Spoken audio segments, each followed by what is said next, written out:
Welcome back to KMI Community Connect viewers. Thanks for tuning in once again.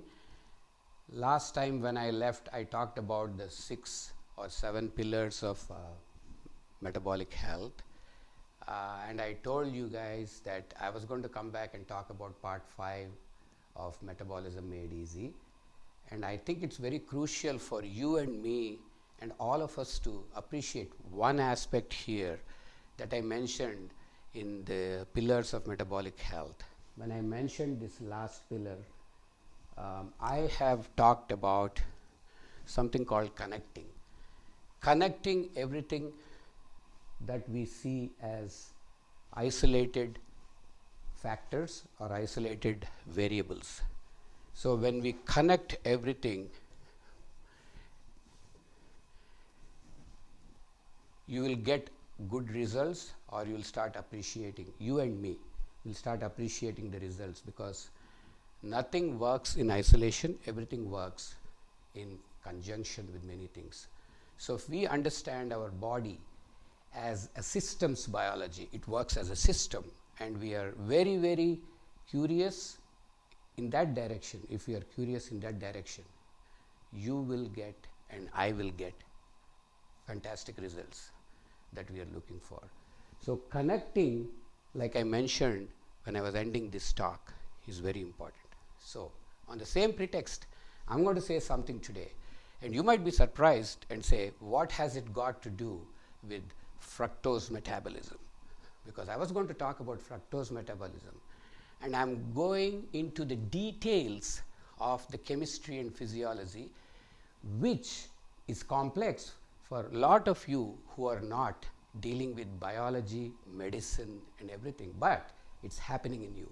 So I would like to connect it in such a way that you start experiencing this and looking at it when you yourself go to your physicians and if you are given a number.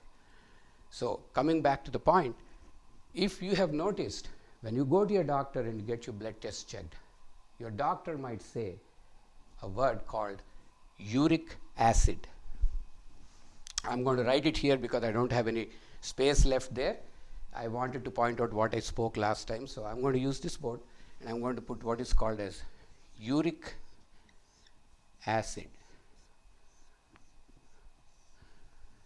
I said I'm going to talk about fructose and talk about how fructose is different and how glucose is different. You don't need to know all this, but I'm trying to connect it, and I said instead of straight away going into what is fructose and how fructose affects us, I want to talk about this before so that you understand how we connect when your doctor says uric acid. For a lot of people, including medical students and people who are in training and in textbooks for many years, it has been taught that uric acid is like a waste product or something that's a metabolite that is usually associated with a condition called gout. That's how it is taught. But like I told you, there are a lot of things happening which are not isolated things in the body. So the uric acid, what is uric acid? How is it related to fructose?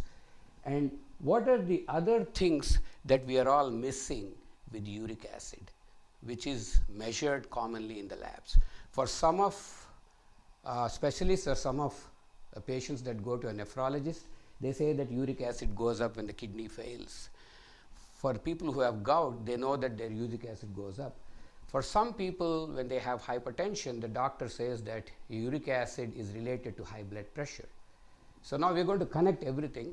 We're going to understand why uric acid is so important before I talk about fructose, and I'm going to bring in fructose and explain to you why this happens and why we should pay attention to certain things that are checked in the routine blood tests, and how those things are fluctuating, how things are changing, and how we interpret those results, and understand how every body, every one of us, chemistry is different, and how that affects us in various ways with different names in different tissues.